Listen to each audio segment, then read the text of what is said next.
الحمد لله نحمده ونستعينه ونستغفره ونعوذ بالله من شرور أنفسنا ومن سيئات أعمالنا من يهده الله فلا مضل له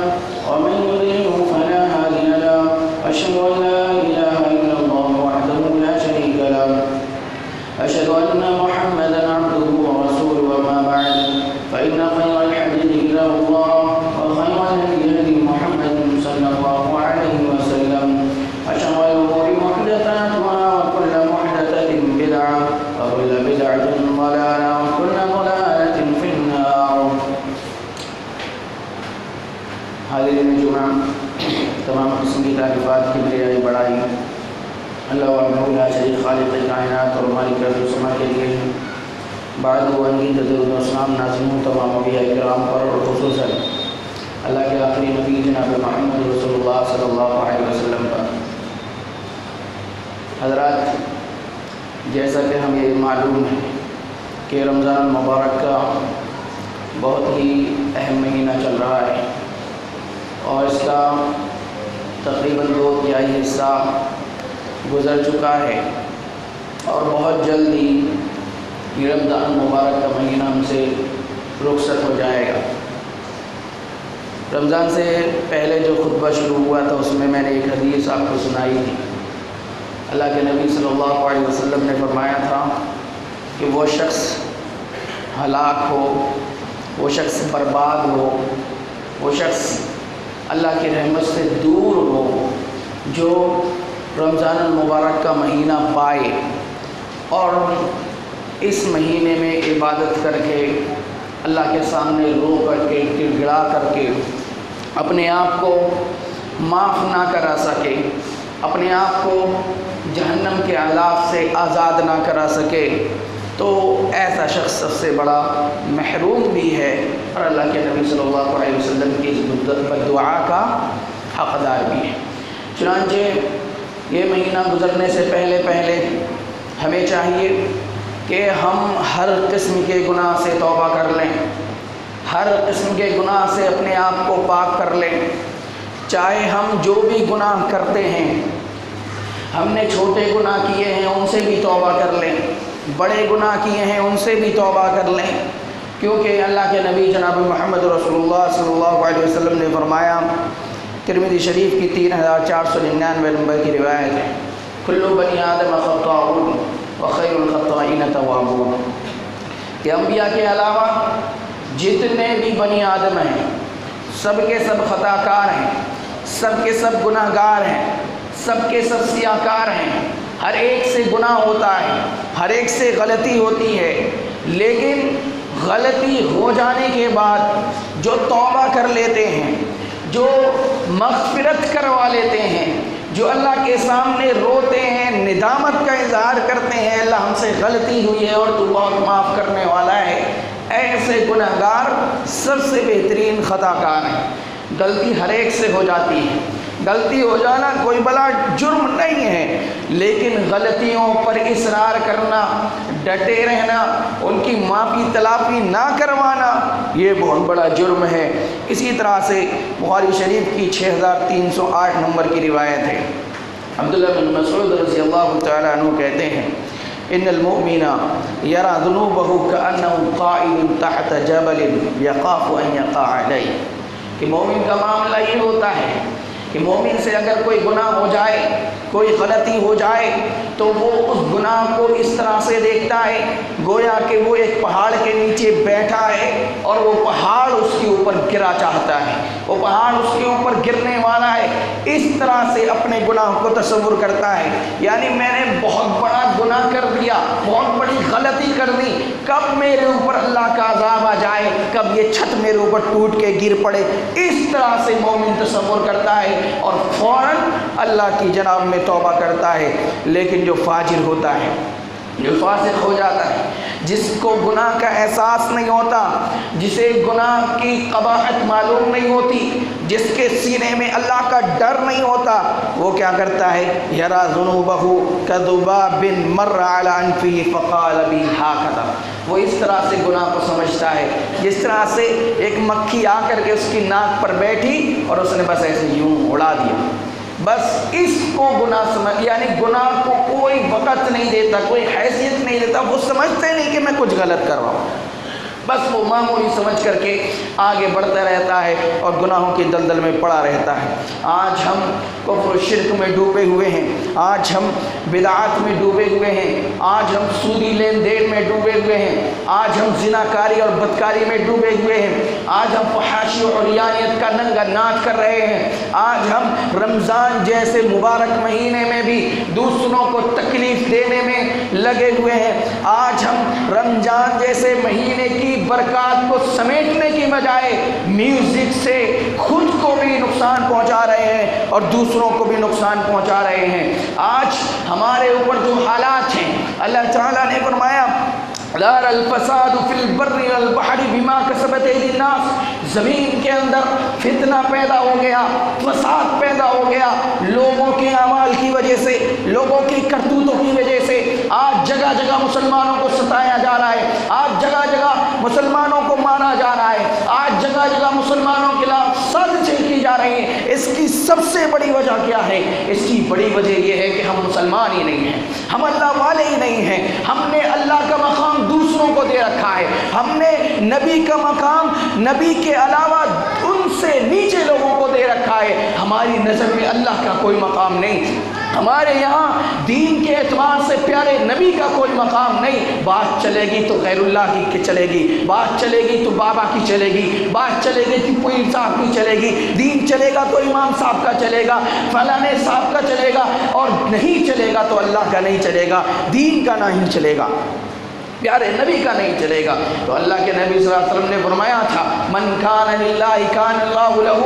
کہ جو اللہ کا ہو گیا اللہ اس کا ہو گیا۔ آج ہم اللہ کے نہیں تو اللہ ہمارا کیسے ہو سکتا ہے؟ لوگ گھروں میں بیٹھ کر کے اللہ کی مدد کا انتظار کر رہے ہیں۔ ارے یاد کرو پیارے نبی جناب محمد رسول اللہ صلی اللہ علیہ وسلم کو، کہ پہلے اپنی طرف سے پورا انتظام کرتے ہیں، پوری کوششیں کرتے ہیں، اللہ کا دین پھیلاتے ہیں، توحید پھیلاتے ہیں، توحید لوگوں کے دلوں میں بٹھاتے ہیں۔ توحید نہ چھوڑنے کی وجہ سے صحابہ اکرام مار کھاتے ہیں، لیکن توحید چھوڑنا گوارا نہیں کرتے۔ آج ہم غیر اللہ کے سامنے سجدہ کر رہے ہیں، آج ہم جس کے سامنے چاہتے ہیں جھک جاتے ہیں، جس کو چاہتے ہیں مشکل کشا بنا لیتے ہیں، جس کو چاہتے ہیں حاجت روا بنا لیتے ہیں، دھاگوں کو سمجھ لیتے ہیں کہ ہمارا بیڑا پار لگا دیں گے، باباؤں کو سمجھ لیتے ہیں کہ ہمارا بیڑا پار لگا دیں گے۔ آج ہم اللہ کے سامنے جھکنے کے لیے تیار نہیں ہیں، آج ہم اللہ تعالیٰ کو رب ماننے کے لیے تیار نہیں ہیں۔ ہم نے رب کا درجہ کسی اور کو دے رکھا ہے، ہم نے نبی کا مقام کسی اور کو دے رکھا ہے، اور ہم چاہتے ہیں کہ اللہ کی مدد ہمارے اوپر پرس جائے۔ تو ایسا نہیں ہو سکتا، اس لیے توبہ کیجیے، ان گناہوں سے نکلیے، توحید کو اپنائیے۔ پیارے نبی جناب محمد رسول اللہ صلی اللہ علیہ وسلم نے جو دین ہم کو دیا ہے اس دین کو اپنائیے۔ سورہ مائدہ آیت نمبر 3 میں اللہ کے نبی صلی اللہ علیہ وسلم نے فرمایا، اللہ تعالیٰ نے فرمایا الیوم اکملت لکم دینکم واتممت علیکم نعمتی ورضیت لکم الاسلام دینا، کہ آج میں نے تمہارے لیے تمہارے دین کو مکمل کر دیا ہے۔ دین مکمل ہو گیا، کس پر مکمل ہو گیا؟ یہ آیت نازل ہوتی ہے پیارے نبی جناب محمد رسول اللہ صلی اللہ علیہ وسلم پر۔ اور ایک اور سورہ اعراف کی آیت میں اللہ کے تعالیٰ نے فرمایا کہ آپ لوگوں تک دین پہنچا دیجئے، فَإِن لَّمْ تَفْعَلْ فَمَا بَلَّغْتَ رِسَالَتَهُ، اور اگر آپ نے ایسا نہیں کیا تو آپ نے اپنی رسالت کا حق ادا نہیں کیا۔ تو گویا کہ ایک طرف اللہ کے نبی صلی اللہ علیہ وسلم پر دین مکمل کیا گیا، اسلام مکمل کیا گیا، دوسری طرف حکم دیا گیا کہ اس رسالت کو لوگوں تک پہنچا دیجئے۔ چنانچہ حجۃ الوداع کے موقع پر 7 لاکھ صحابہ اکرام موجود تھے، آپ نے سب سے گواہ بنا کر کے کہا کیا میں نے اپنی رسالت کا حق ادا کر دیا ہے؟ تمام صحابہ اکرام نے کہا کہ ہاں۔ پھر اللہ تک کے نبی صلی اللہ علیہ وسلم نے آسمان کی طرف شہادت کی انگلی اٹھا کر کے کہا کہ اللہ تو گواہ ہے نا۔ چنانچہ پتہ یہ چلتا ہے ان دلائل سے کہ دین اللہ کے نبی صلی اللہ علیہ وسلم پر مکمل ہو گیا تھا۔ اللہ کے نبی کو حکم تھا کہ آپ تمام لوگوں تک اس دین کو پہنچا دیجئے، آپ نے وہ دین بھی تمام لوگوں تک پہنچا دیا۔ اس کے بعد صحابہ اکرام سب کے سب پوری دنیا میں پھیل گئے اور سب تک دین پہنچایا۔